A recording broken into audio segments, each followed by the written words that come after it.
Welcome to Energize and Engage. Hi, I'm Asamanya Mahanti, your host.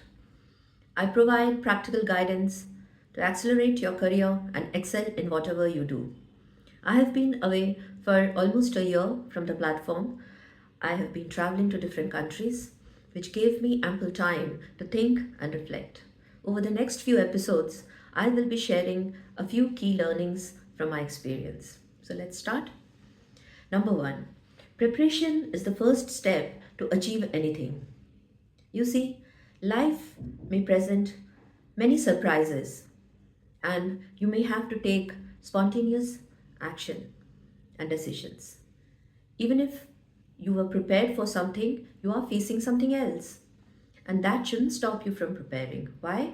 Because with every preparation, you reach a step closer to your goals. Number two, intellectual curiosity, it is the key to success.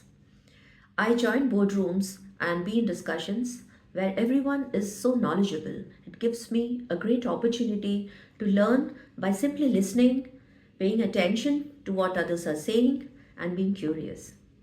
Because when you are curious, you'll ask questions, and that gives you a great boost in your progress.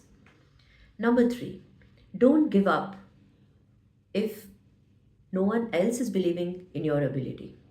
You see, I have faced several setbacks in my life. Yes. And now when I look back, I feel I have done mastery in getting up every time I have fallen. It has only made me stronger and resilient. Number four, no matter how bad a day may go, always keep smiling.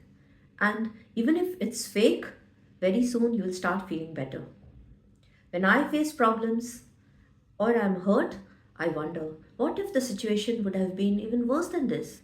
It instantly fills me up with gratitude, and I can handle the situation way better with a calmer mind.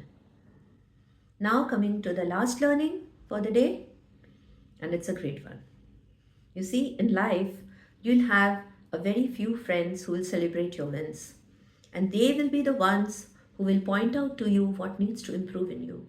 Spend more time with them. Why? Because real friends are rare. With this, I'm closing for the day. If you have not yet subscribed to my channel, please do so. I hope you enjoyed. See you soon in the next episode. Thank you. Bye bye.